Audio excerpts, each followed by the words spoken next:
really have to adapt, you know? Yeah, you have to change up your tactics. It's not going to be as easy to rack up damage on these Fox players.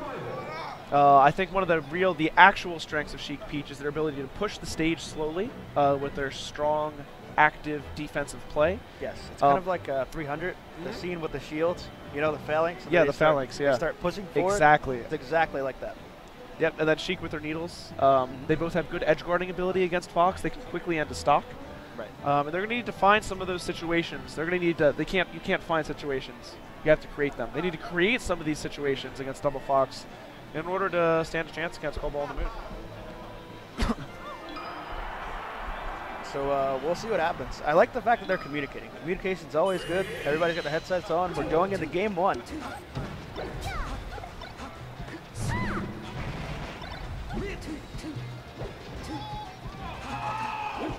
I hear somebody.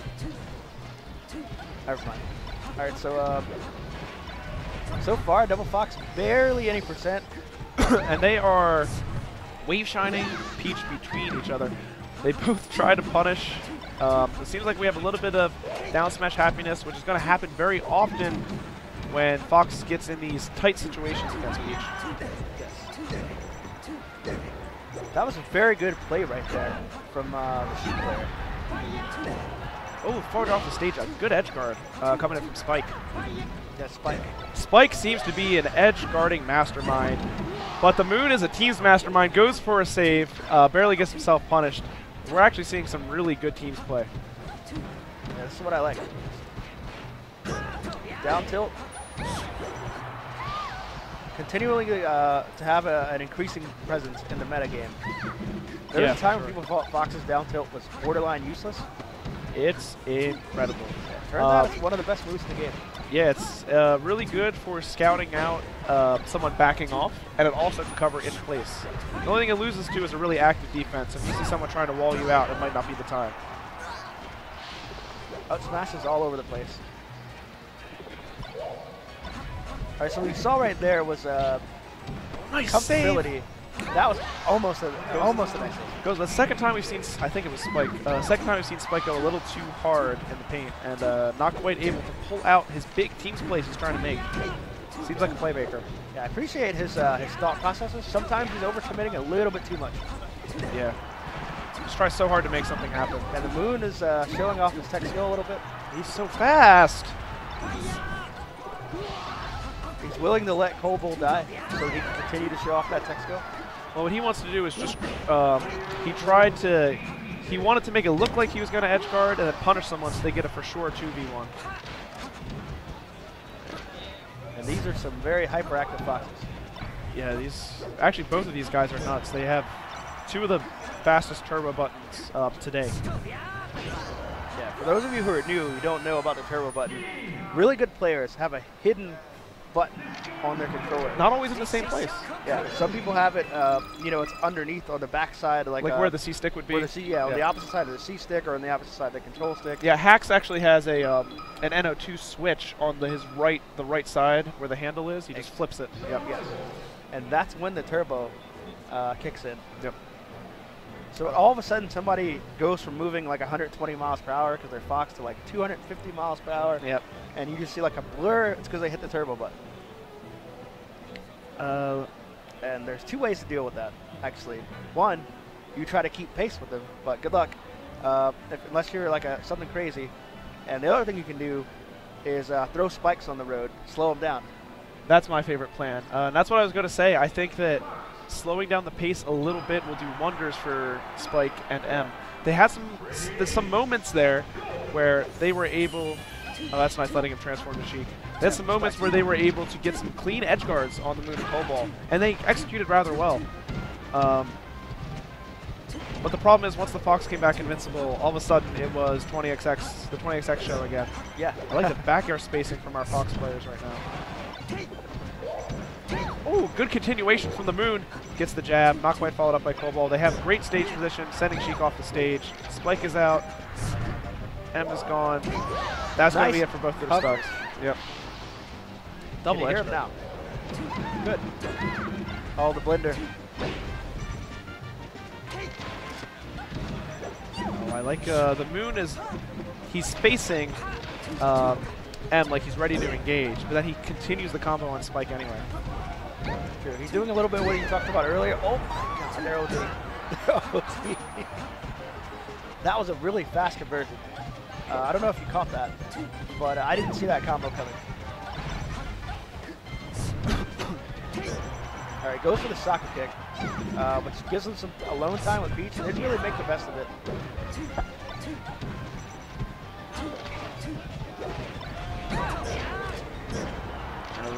Yeah, these there's so much time being spent in the game where one or both members of the green team are flying high off the stage, and even though it's Dreamland, it doesn't matter if it's a 2v1. I like that conversion attempt from Spike, aka the playmaker. He's definitely a playmaker. I respect the fact that he goes for the goad. You're not seeing from him what you've seen from a lot of the players who've been on stream so far. He's not intimidated. He would do this to anybody. Like the plays he goes for, it's not, you know, because the Moon's on screen or Colbol nice. Oh, that's gonna be a stock. But wow, M has gotten I believe it's Colbol a couple times with spot dodge down smash. Just reading that he wants to come in and punish him and getting the down smash. Yeah, well, that's one of the downsides. The hyperactive Fox playstyle. Yeah, is often they don't have the patience to wait out things like that. Well, you just saw the Moon do it. They just want to go in as fast as possible and get the job done. Leaves the shine for his buddy in alley-oop, and they end up getting Peach off the stage as well. This could very well be the set. And he goes for the suicide swanton. Yeah, smiles all around for that one. The happiest team here, I'd say. Yeah, very likely. Colbol and the Moon. Shout out to all these awesome people, by the way. They've, you know, I've looked around. This is a great event. Yes. And there are a lot of people who've stopped what they're doing and just come over to watch some good teams play. I see an anime pillow in the audience occupying one of the seats. Yeah. Can't see who that is. That's interesting. I saw Rick here. He's really short, so I don't know if he's Tiny Rick or what, but It's accidental Tiny Rick cosplay. it's pretty cool, though. Our next match is going to be Wizzy and K-Pan, the Explosive Bird and Birdman team, versus Flaming Roy and RJ. Oh, this is going to be good. Tell me, I've heard of Flaming Roy before, haven't I? Yes. That rings a bell, right? Yeah, he was at the last Momocon and the Momocon before that. He's pretty active here in the scene. Okay, I must have seen him at some of the Florida locals or something. Either in Florida or in Georgia or yeah. I think sometimes in like North Carolina, somewhere around the east, maybe North Carolina, south coast, like, you know. Yeah. South coast. Yeah, the name rings a bell, and South region. That's always a good sign. Does he play Roy? I don't think he plays Roy anymore. He might have played Roy like his first couple of months playing the game, and the name kind of sticks. Kind of like Beauty King. You don't expect to see him YouTube, but yeah. Well, his first main was Doc too, right? Not even Beauty. I think his first main was Dr. Mario. Yeah, but I mean, when he started going to like casuals and stuff, tournaments, you know, the early days.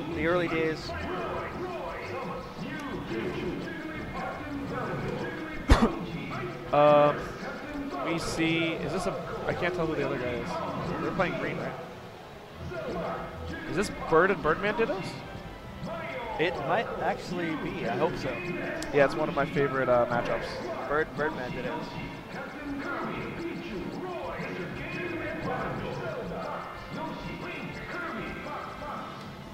Oh, Fox. That's not a bird. I think they played with our emotions a little bit. But you know what? We're professionals. We're going to deal with it. All right, so Fox and Falcon. We haven't talked about this team that much yet. They're really explosive in their own way. They have more kill power, immediate kill power than Falcon, but less of the, you know, the lasers aren't there, the pop-ups aren't necessarily there from Falco. Not quite as easily because there's not the shine. You still have Fox's up tilt. They can set up for a knee, an up air, a up throw, all sorts of things. Right. Well, I would argue that I would wager that in a Falcon team, a lot of it is about setting up for the Falcon to get a kill, basically.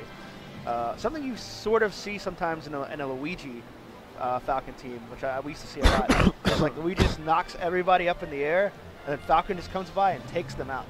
Whoever's in the air, it's his domain. He's taking you out. Whereas in Fox Falcon, it's entirely different. Well, not entirely different. You still get the up smash to the E sometimes. Most famously, the Wombo combo. Some of you may have heard of it. Yeah, something like that. Something like Wombo, kind of popular on Mambo combo. YouTube. But might have a couple million views.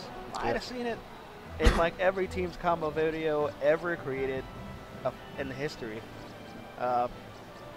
But aside from that, you have a lot of other interesting things that can be set up the other way. Because unlike Falco, Fox also has that kind of explosive kill power. Not like Falco doesn't have explosive kill power. And Fox is so quick that he can often get to the spot he needs to be able to follow up. Yes.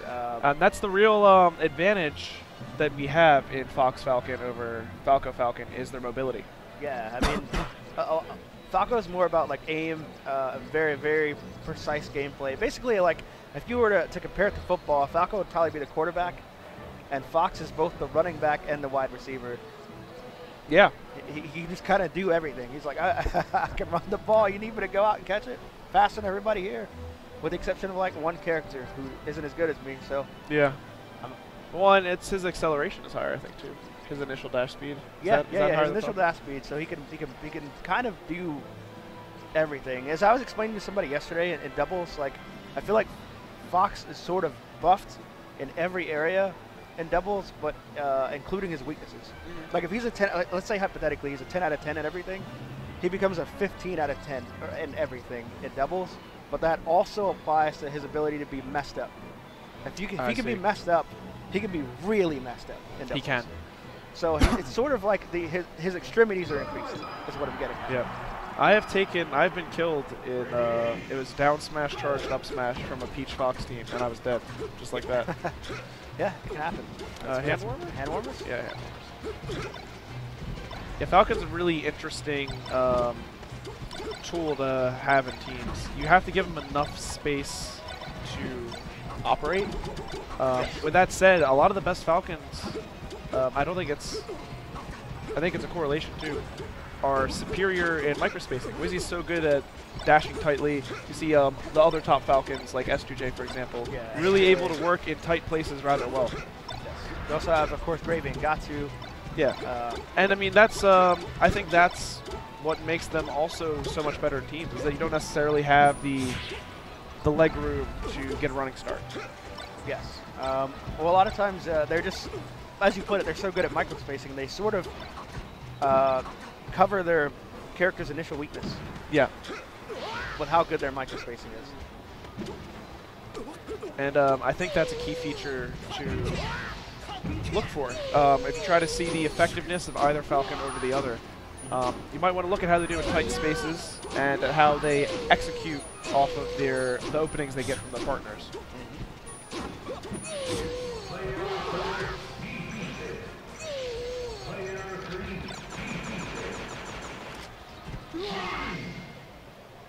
Yeah, I've finished a game that way, a friendly, one time, where it was a 2v1 scenario, and I was in double Fox against a Fox Falco team, and the other Fox was left, anticipated a shine, and they were at a rather high percent, so I shot the lasers, they'd be stuck in shine. My partner came from the back, and all right, we're getting into it. First match on Battlefield. I prefer this if I'm Falco, because the advantage he has over Fox is he's able to just jump faster. Yeah, he covers a lot of vertical space. He can really use the platforms well. Yeah, I believe in terms of, I guess, vertical speed, Falco is the fastest. Is that true? I believe so. Oh, wow. I know he goes the highest with his full hop, and the shortest with his short hop. Yeah, fun facts of the day, all over the place. And Green team off to a quick start once again. Yeah, we see Flaming Roy and RJ losing a stock relatively quick in the first 30 seconds, but K-Pan and Wizzy keep impressing me. They're able to switch up from going for these huge team. I like the knee. They're able to switch up going from these huge team combos to a style where maybe K-Pan is getting a big combo and Wizzy's able to wall out his opponent. They're able to switch back and forth very quickly. Yeah, the switcheroo, as DJ in the Moon like to call it. they seem to have this very interesting understanding, both of how their team works and how each other works. I mean, you don't see Bird and Birdman too often at the very tippy-toppy highest level, so this may be one of the better regular Bird and Birdman teams around. Yes. I mean, from what I gather, they do team a lot at locals. It's impressive. It's fun to watch. It is. Bird and Birdman. All right, nice job breaking up the team combo right there from Flaming Roy, who looks suspiciously like a fox. Yeah, there's a scenario, might draw it out later, we'll see. Falco's recovering from the stage, Wizzy's in front of him, and both members of the red team are all the way across the stage. So obviously if you're the red team, you're thinking, well, we have the advantage, we should push. Wizzy knows this, he waits, and then uses a knee to intercept his opponents, and that's what gets K-Pan back. It's almost like a little bit of a brief hesitation, where he's like, yeah, you got it, I'm not going to do anything. It's like, wow. Oh, they get a Shine Spike on Wizrobe. I've never seen that exchange in my life. A Shine Spike into get hugged? Never seen that. Into I love you. I think it's called the Falcon Dive. Let's go with that, Falcon Dive. It's got a nice ring to it. I'm pretty sure that's the name. And that's going to be it. So Flamin' Roy and RJ, not doing too badly. It seems like if I had to pick, if I had to pick what they need to execute a little bit more, is that Wizrobe is like the problem is Wizrobe is like a level higher. Those scenarios where he knows that they want to push because they have the advantage. He's one step ahead and he's ready to block that out. But yeah, so that's a high level experience really kicking in. Yeah. You can kind of skip steps, logical steps. You know what I mean? Because logic has a certain progression when it comes to anything. And with so much experience, you can kind of, you're like, okay, these people want to do, you know, A and B, so I'm going to skip the step C. And what's crazy about it is you could watch the evolution of the game. And you see Wizrobe and K-Pan start off playing rather well. And the Flamin' Roy and RJ start off playing rather well. And then as the match progresses, K-Pan and Wizrobe say, okay, we see that you're playing well. We're going to take your good decisions and counter those. Exactly. And that's what makes them even better players. Really high level stuff. It looks like we're going FD. Yeah, FD, I often consider to be we're not going FD. The most neutral stage in teams. Yeah, not in singles, but because Battlefield is small for teams. Yeah. So the pros and cons of this, if you are Flamin' Roy and RJ, is you do have the mobility advantage innately just because of your characters, so that's good. The cons are you're the lower skill ceiling 1v1 players, which are more easily enforced on FD because there's no platforms to jump around. Also, Falco's lasers are buffed because there's more ground and less room for you to escape. That's a good point. So we'll see exactly how all that plays out. Big combo from K-Pan's going to take out RJ. Got a double edge guard. I also believe RJ and Flaming Roy are consistent teammates, at least around this area. Yep. So I know they kind of want to make up for the first game. You know, it kind of shows. It looks like they're sort of together. They are always on the same page. If not on the same line of the book, they're at least on the same page. Wow, my need God. a knee. Falcon's destroying those poor space animals. You want to watch some double Falcon, man? Wow. He went a little bit too ham. That might cost him. Never mind. There's just knees all over the place right now. It almost seems like both teams dispense with the strategy a little bit. They're like, let's release the Falcons. Yeah, Flamin' Roy and RJ find themselves up here, and if they can get a big conversion before RJ's stock gets removed, doesn't look like that's going to happen. They could have broken open a lead. Instead, we see the green team taking firm control once again. Yeah, they've got a little bit of a working margin right now, and we'll see if they can build on that. That was an OD tech.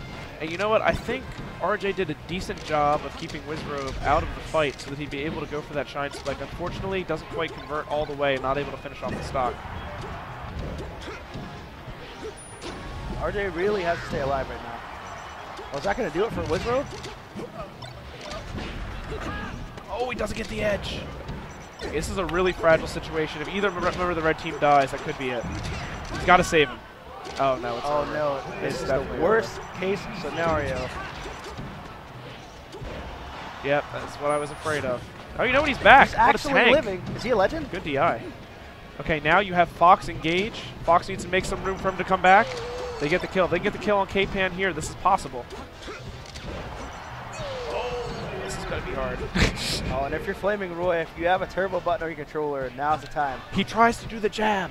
That's what I wanted to see. So if you grab someone, especially near the edge, and you jab their partner jabs you in the back, you'll get this crazy grab release. Your method flings you off the stage. Wizrobe and K-Pan, a bit of a close call, would you say? Yeah, I would say this is back-to-back Game 2 close calls. Yeah. Dang. Well, not necessarily back-to-back, but like... that one was super close. Wow. And you know what? Let's go over to the Surface Pro, and I can try to